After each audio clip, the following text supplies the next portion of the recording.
We have escaped the whale by using evasive maneuver Delta 5. We still took a knock, but shields held. Yesterday I received a message from Subfleet. The crabs put a padlock on the docking bay door. When this quarantine is over, I'm going to end him. I suspect he's received aid from Sith.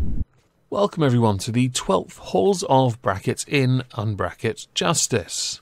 Next week I will have my judge outfit in here. Currently it is in one of the cargo containers I've yet to open. Space is limited, so do bear with me, or just badger my avatar artist Christina Prime. Before we start with the subject of today's video, I will be streaming tonight on Twitch at 7 PM GMT, and there will be a political recap stream with Trups LP at 9:30 PM GMT on the Moisky Live channel, both linked down below. So today I want to talk about Alex Salmond. This particular case is one of great interest because it's been going on for quite some time and has finally reached a semi-conclusion.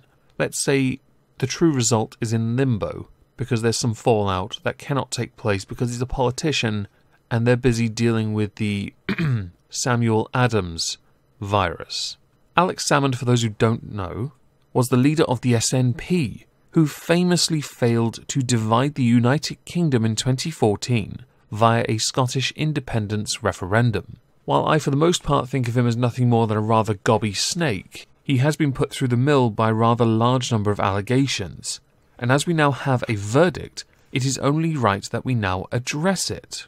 So the accusations came from many women while he was Scotland's First Minister between 2008 and 2014. Those accusations were of the SEX variety. A number of those accusations were also made that he had done these things at the First Minister's residence in Butte House, or Butte, I don't care how you pronounce it. Alex Salmond entered a plea of not guilty to all charges. It should be noted now that if he is proven innocent, it becomes a rather expensive witch hunt, which is certainly how this has been perceived, especially when you take into account the Scottish Government had to admit they had acted unlawfully when it came to investigating this particular claim, or many of the claims against Alex Salmond. The trial location took place in Edinburgh's High Court, with Lady Dorian presiding over it. She is the second most senior judge in Scotland. She's the one that flips the chips.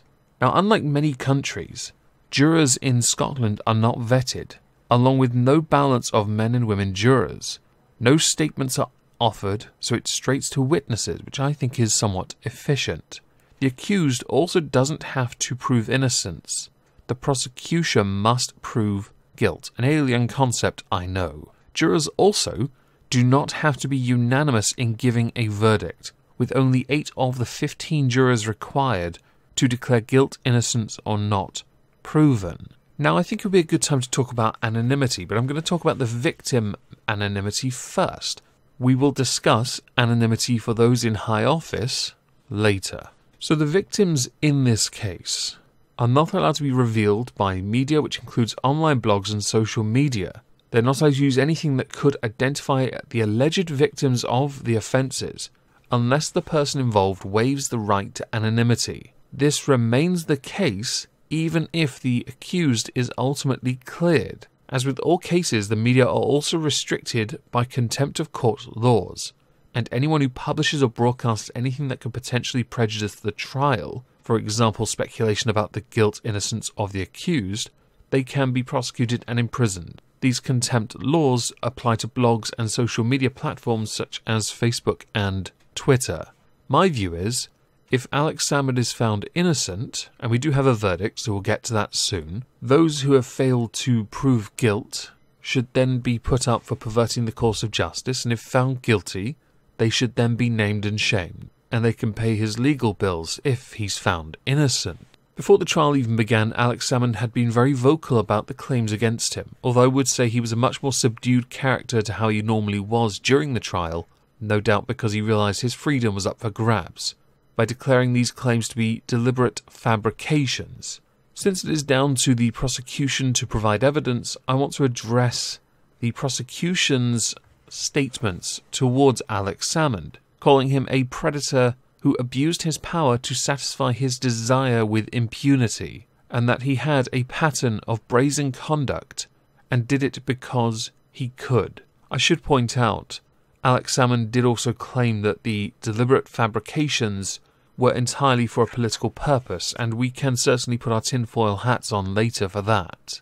Continuing what the prosecution said, it is about a powerful man, lol, who abused his power to satisfy his sexual desires with impunity. It is hard to complain when you rely upon your abuser for opportunities and career development, and when you are fully aware of an abuser's reach and control. With him claiming that Alex Salmond's conduct had been intimidating, humiliating, degrading, and created an offensive environment, and that the women involved were courageous and brave women who spoke up to call out the abusive conduct of the former First Minister. Several witnesses during this trial described Alex Salmond as being a tactile person, but the prosecution argued that this was not a license to grope women, something to an extent that Alex Salmond conceded.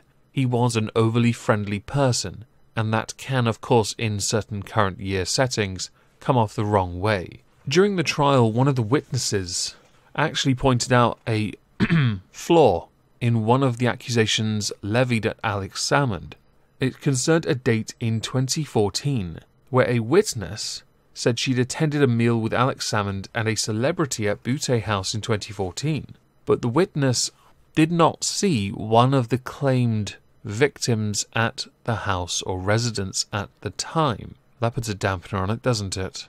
Although one could certainly argue it's possible they can't remember. On the 20th of March 2020, the jury was sent home for the weekend to resume its deliberations on Monday. A jury of 9 women and 6 men retired before going home on Friday after hearing 2 weeks of evidence. The total number of charges laid at the feet of Alex Salmond is 13. So how did the jury find Alex Salmond? Well, Alex Salmond was cleared of all charges. On 12 counts of the SCX charges, he was found not guilty, with the 13th charge being not proven. There was a further charge of SCX on a 10th woman, but those charges have been dropped by the prosecutors.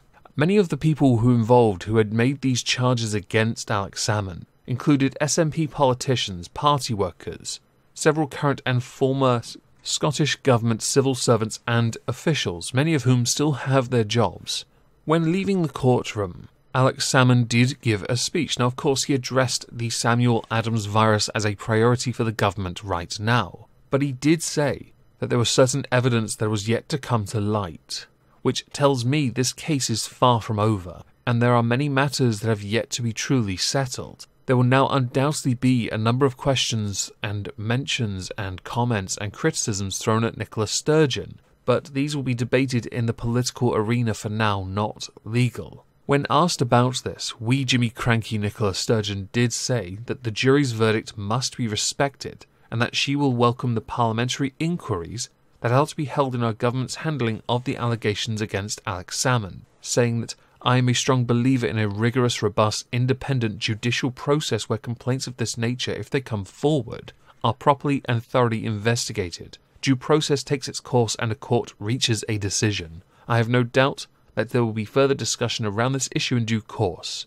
and I will welcome that, but that time is not now. This country faces a crisis right now, and it is bigger than anything we've ever faced before, and as First Minister, my duty is to the public. It is to focus 100% on steering us through this crisis, and that is what I intend to do. This is because of the earlier reference I made to the acting unlawfully of the Scottish Government in the complaints against Alex Salmond. It's interesting to note, since this happened, within 3 days, £100,000 was raised to pay for his judicial review against the Scottish Government. And Alex Salmond is still incredibly popular within his party, which would include that of Joanna Cherry, who tried very desperately to block Brexit, saying that there were now serious questions about the background to these cases, and that some of the evidence has to come to light, both in the judicial review and at this trial, which raises very serious questions over the process that was employed within the Scottish Government to investigate the alleged complaints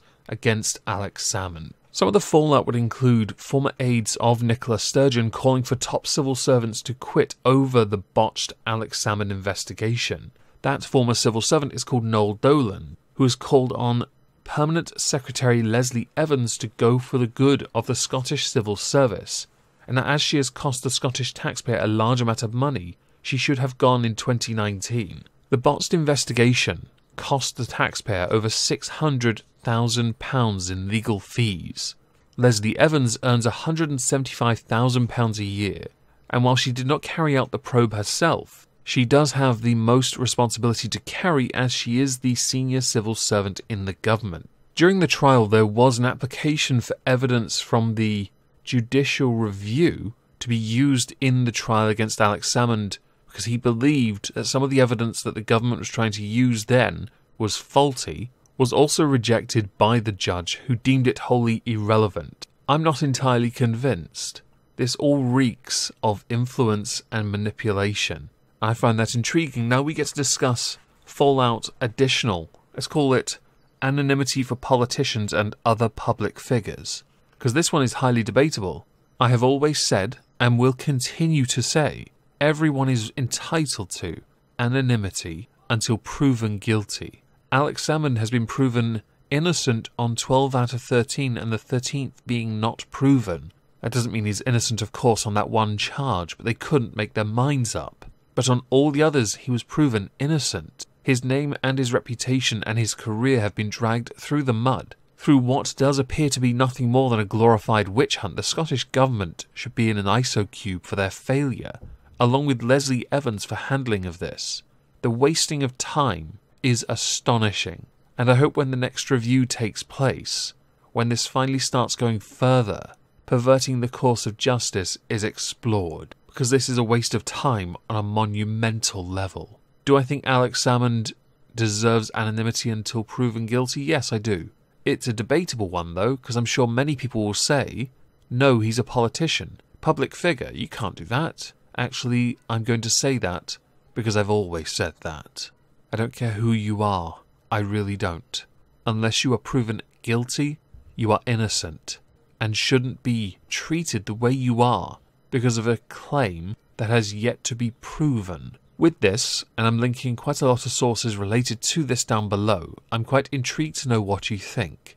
So please do let me know in the comments down below. If I don't see you tonight on Twitch or Moisky Live for either stream, hope you'll have a fantastic 5th day of quarantine, and thank you all for listening.